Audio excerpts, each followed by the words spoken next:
Hey guys, welcome to the first ever episode of the Camps Bay Guy podcast. This is your go-to podcast for everything property related in Cape Town. In this podcast, I'm going to delve into interior design, Airbnb, the different properties in different areas of Cape Town, property values, where I see the market going, anything you can think of that relates to property in this beautiful city. And just expand on it and shine the light on it. So I can't wait to get into this journey with you. I hope you enjoy this first episode. So let's dive into a little bit about me and my story so we can get to know each other a little bit better. So I grew up in a little town called Hilton in the Midlands in KZN. I schooled at a very small school. I used to actually walk to school for junior school called Ladsworth Primary School. And that was such a great foundation for me. Because it was a smaller environment and I really got to try everything out. And I feel like that played such a big role in my development as a child. I then worked really hard at swimming and sports, and I earned myself a scholarship to Hilton College, which was my dream high school to attend, one of the best schools in the country. And at Hilton, I really got everything I needed. It was a full boarding school. I made some really amazing friends, and I really excelled on the sports field, specifically in swimming and water polo, and I really enjoyed my rugby as well. And that played a very big role in the person that in me becoming the person that I am today.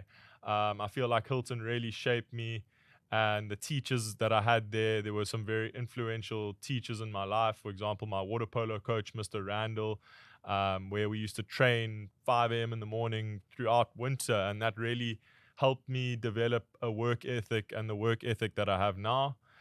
So a big shout out to Mr. Randall and Mr. Tony Shuttleworth, who really also helped me become what I am today and really instilled a work ethic in me that I have today. After Hilton College, I then decided to take a gap year. I went to the United States and I lived in Wisconsin for 8 months. I worked as a lifeguard in a water park. And there I really I learned about what life really is, and got a taste of adult life and what it means to support yourself, have responsibilities, pay rent, things like that. And that really played a big role in me, understanding what it means to work hard and the lifestyle I want for myself, because I really enjoyed the United States. I got to travel around. I went to New York, Chicago, just to name a few places, Los Angeles. And the travel changes you, and it really helps you. It develops you as a person. You learn from other cultures and you meet new people.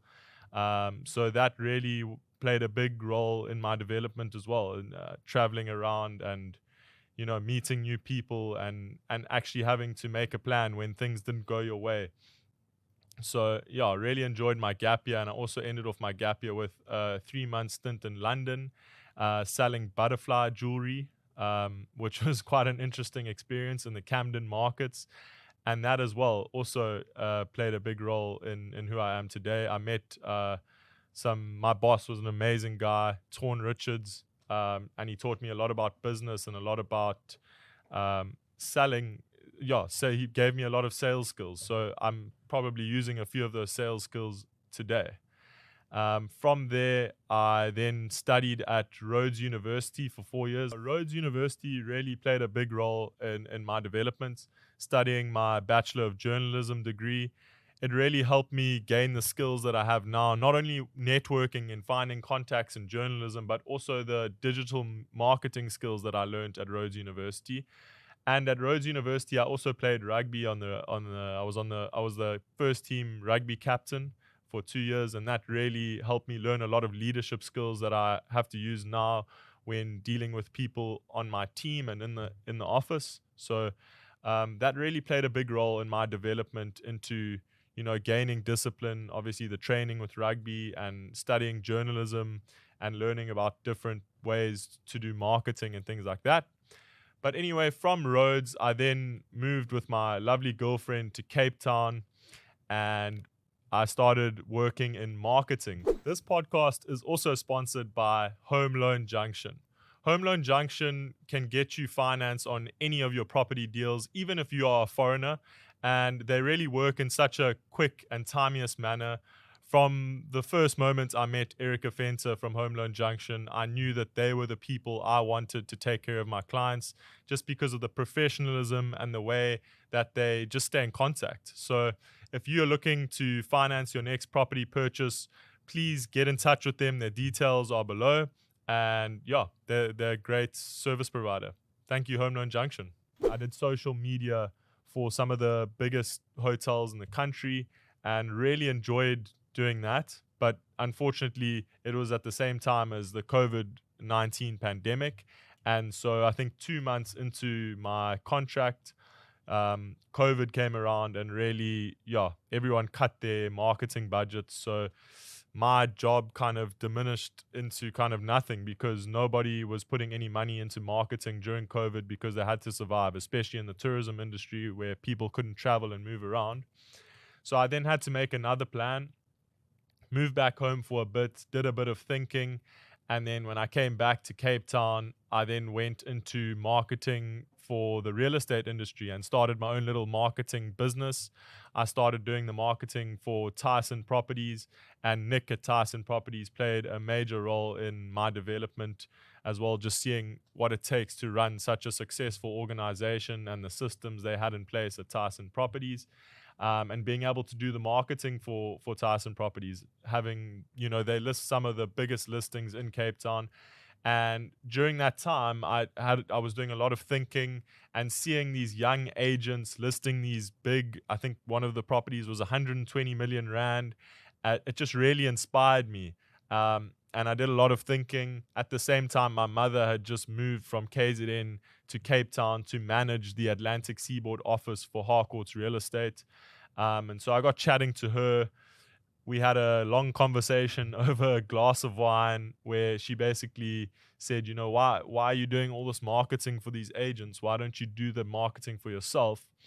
And, you'll make more money, because the commissions are obviously, commission on some of these big sales is massive. So I did a bit of thinking. A week later, after that glass of wine, I decided I'm going to ask for a raise. I asked for a raise, and obviously, when you're running a business, you can't really give people more sometimes than they want. I'd only been there for probably 6 months, so it probably wasn't on me to get a raise, but I obviously wanted more. But after that, I then decided, it's time for me to make my own way. Instead of relying on a salary and someone else to take you somewhere, why not just take yourself somewhere? So I decided I'm going to go into real estate and I'm going to do it all myself, and the marketing and everything. So I decided I'll use my social media skills to become this big agent on the Atlantic Seaboard. Obviously, it didn't plan out the way I thought it would. I joined in March 2021. I think we did our first sale in August 2021. So it took about 6 months to do the first sale. It was a lot of hard work, and it wasn't what I expected. I think what a lot of people expect when they come into the real estate industry is that they're just going to join, the phone's going to start ringing, and sales are going to start happening. That is not what it really is. There's a lot of hard work. There's a lot of cold calling. There's a lot of people telling you to go away and F off and things like that. And you've really got to you've got to have a thick skin, and you've got to really put in the hours and put in the time and learn from that, learn from your mistakes. So you really have to develop some key skills to become a successful real estate agent, especially on the Atlantic Seaboard, which is probably the most competitive real estate market in South Africa for real estate agents. So, fast forward, it's been probably about 2.5 years. After that first sale, got the ball rolling, and I've probably done over 100 million in sales over the last 2.5 years. Learned a lot, done some big deals, the biggest probably being the one I've recently done, 22 million in Mooley Point, full asking price, one of the highest sales in the last 5 years in the area. So it's really built up to doing some big numbers. Probably the biggest full circle moment for me was selling a property in Greenpoint, a penthouse, the highest penthouse in Greenpoint, for 15 million rand. and doing it all through social media, where the seller had reached out to me on social media, sent me a DM to come and list the property, and the buyer had also messaged me through Instagram. So that was a full circle moment where, because when I joined, I tried to lean on the social media and it didn't really work, but I kept on developing that brand, eventually going from, I think, 1,800 followers when I joined to uh, almost 6,000 followers now. So that definitely paid off for me.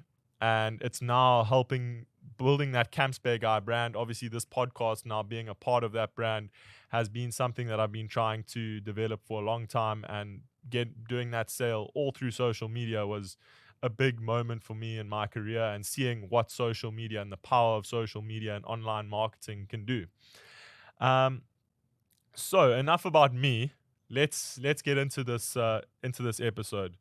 So what's going on in the market right now? In 2020, there were, Cape Town as a whole, there were 11,314 sales. The average asking price was 2.85 million. The average selling price was 1.575 million. In 2022, it was the best year, just below 2016 for sales, with almost 20,000 sales around the area, with an average asking price of 2.8 million and an average selling price of 1.75 million. So it shows the gap between the closing and the price that's eventually paid for a property and the asking price is quite big. That's quite a big trend in the area. Obviously, we've got a lot of lovely properties, and the sellers always want top dollar. So that's a trend we're seeing, and you've got to price counsel your clients. But we always have a saying, price it right, it sells overnight.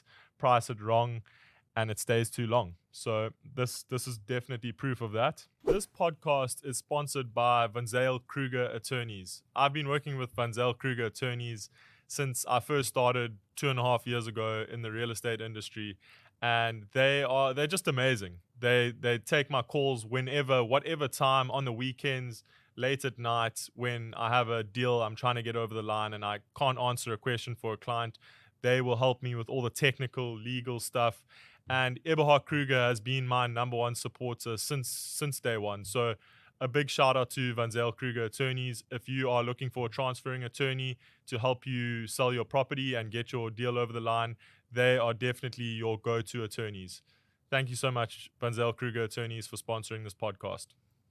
So in 2023 so far, there's been 15,516 sales. All these stats are according to Property 24. The average asking price is sitting at 2.695 million, and the average selling price is now at 1.85 million. So it's gone up by about 100,000 since 2022. Anyway, let me give you my take on what the market's doing right now. I'm definitely seeing there's a lot of activity in the market, obviously having done some big sales in the last 6 months. I think things, obviously with interest rates and things like that, it's definitely slowed down. You can see those numbers have really slowed down.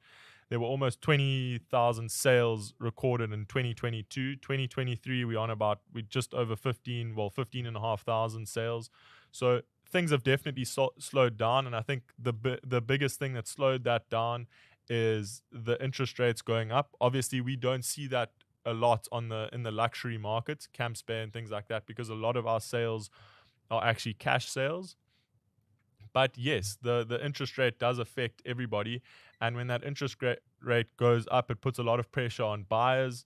They're probably waiting for the interest rates to come down before they can then make offers, and they'll probably lock in a low interest rate for a longer period of time just to protect themselves in case the economy takes a bit of a hit again. That's what I've seen. Things definitely, the luxury market has slowed quite a bit in the last 2 months. And then the areas that I feel are really developing at the moment, I think city center, there's a lot going on in the city center. We've had the Harbour Arch has just gone up. You've got some big blocks like the Rubik that have gone up. And then in Sea Points, the big one that's just gone up is Station House. And I think, there's going to be a lot of development in the next 5 years for Cape Town, or 10 years, because of the semigration and a lot of foreigners actually coming into Cape Town and calling Cape Town home just because of what's happening in Europe. The European economy isn't doing great as well. And the cost of living is only going up there as well. So if you've got euros and you can earn in euros and live here, it just makes sense because Cape Town, the lifestyle, you're not going to get a better lifestyle. It's relatively safe, and you've got top restaurants as well. Restaurants that probably should have Michelin stars. Some of the big new developments that are coming up are in Hart Bay. We've got the Beach House coming up, and then Sea Point, you've got the Ciro, and there's some very lovely luxury boutique developments coming up now, like the Chepstow and Greenpoint. You're going to pay about 5.5 million for a 1-bedroom apartment there. So if you're looking for a very luxury high-end unit, that's probably a development that you should look at. Okay, so now it's time for a segment I'm really excited about. It's called Ask the Agent. Every week, I'll be putting up a story on my Instagram where you can ask me and my guest all the burning questions you have about real estate in Cape Town or about us. So, time for the Q&A. What keeps you going as an agent during these tough times? Well, what keeps me going is obviously the burning desire to inspire people around me and do something big. I've got big plans to really, I want to break records and I want to be the top. So that is definitely what pushes me. And also, I just love to inspire young people. I love seeing young people do big things. And when I do something when I post a video on my Instagram or I sell a property and some young guy sends me a message and says, "Yo, how did you do this?" I love to give that advice. So what keeps me going is obviously that. And also what keeps me going is even in these tough times, if you look at sales, if you look at the transactions for the last month, you're definitely going to see that there will maybe it'll be one or two, but definitely there's never been a month where a property hasn't sold on the Atlantic Seaboard or in Cape Town. So there's definitely sales that are still going to be going, even if it's tough times. You just have to make sure you're the agent that's the one on the end of those sales. So that's what keeps me going. And you've just got to fight much harder because, after all these tough times where it'll weed out all the people that aren't willing to do the work and aren't willing to graft during the tough times, all those people are probably going to leave the industry. So it leaves the gate open for you when the good times come. And that's what I like to remember. Remember to manage your cash flow and things like that. That's very important during the tough times. You need to make sure you forecast 6 months in advance for your expenses and things like that, so that you aren't going to run into tough times and have to leave the industry and go and do another job that you don't want to do when you really love real estate. So that is important. This podcast is also sponsored by M2 Bio. M2 Bio are a startup that are innovating in the biotech space. They're working with CBD, psilocybin, hemp, and they are creating some amazing products. You should definitely check them out. We have got their Medspresso coffee pods here, which I have been using for a while, and I really love them because I drink a lot of coffee, but having the CBD in the coffee just takes the edge off of the coffee and you don't get that anxiety that you usually get when you drink a lot of coffee. So big shout out to them. And thanks so much to Jeff for being involved in this. He's been a big mentor to me in my business and helping me come up with the Camps Bay Guy brand. So thank you so much, Jeff. And thank you, M2 Bio, for sponsoring the podcast. Where do you find clients mostly? I do a lot of cold calling. I'm not going to lie and say that social media is where I get all my clients. It is not. Cold calling and Property24 definitely own the market. We get about 95% of our buyer leads through Property24. Our seller leads and our listings is cold calling, and we've created a database now of almost 1,700 people that are on our database, property owners on the Atlantic Seaboard, Camps Bay, Greenpoint, Sea Point, places like that. So that is where we get our clients, and it's just every day I try and do an hour to 3 hours of cold calling a day just to generate and build up my database, create relationships and network. So that is where I'm getting my clients. Just pick up the phone and make some calls. That's basically how you're going to build your database, and it's not going to happen overnight. As I said previously, it took me 6 months to do my first sale, so you've got to be patient and you've got to manage your cash flow. Okay, female, age 19, been in real estate for a year, but how do you approach your first property being young? Are you talking about, I think you're talking about your first listing. So if it's your first listing, just put everything you have into it. Remember, you're new in the industry.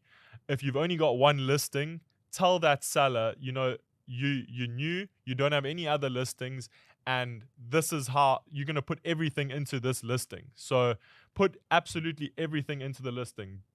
Draw up a marketing plan. What social media posts you're going to do. Are you going to cold call around the property to see if anybody that lives in the area is also interested or knows anybody that wants to move into the area, so you can generate buyer leads? Boost it on Property 24. Put extra money in if you can. Do a social media paid campaign. Do a show day there every weekend or twice a week. Really put your everything into it, because now is when you have time. Trust me, when you've got 30 listings and you're running around like a headless chicken, you're not going to have time to put everything into this listing. And if you put everything into this listing and do everything you can to sell this property, that seller is going to refer you to 5 of their friends, and if you do a good job for 5 of those friends, they're going to refer you to 5 of their friends, and it's just exponentially going to create business for you. So think about putting all your time into it. That seller will then hopefully refer you to someone else, and you've got a massive business at the end of the year. So just think about it like that. With current market fluctuations, I'm unsure about when to sell or buy. How can I make an informed decision in a volatile market? I think this question is it's dependent on you as a person in your situation. Do you need to sell because you're in financial difficulty, or you need the money to put the money into something else? Remember, real estate is a long game. You've got to play the long game. If you bought 2 years ago and you want to sell now, I doubt you're going to get a massive return. So if you're selling it to make money, you definitely need to be in for the long game. Also, if you're looking at maybe if there's something going on in the area that you don't like, maybe you want to get out of that area before it gets bad and you think prices are going to go down, then obviously you're going to protect that investment. So it's very difficult to know, but I would also look at demand in the area. As soon as demand goes up in an area, then your prices go up because your stock levels go down, so prices will go up. So look at the demand in the area and look at the stock in the area. If you'd love to chat to me further about this, I can definitely. It's always good to ask your local agent to come and do a current market assessment and see what the latest sales are in the area of properties similar to yours, and then you can make an informed decision from there. That's always the best way to move. Thanks so much, guys, for being a part of this first episode of the Camps Bay Guy podcast. And I hope you join me for this journey where we'll be releasing weekly episodes. And we have topics ranging from buying to Airbnb, to understanding your first mortgage, to interior design, and to how to optimize and feng shui your home for open houses. We've got you covered for all of those topics. So don't forget to join us. And subscribe, share it with your friends. Check out the description if you want to gain any more insight. Send me a message if you want me to put anything else into the podcast. I love your feedback. So thank you again. And again, thank you so much to our sponsors, VZK, Home Loan Junction, and M2 Bio for sponsoring the pod. Really excited for this. And yeah, thanks for joining me on this journey. Cheers.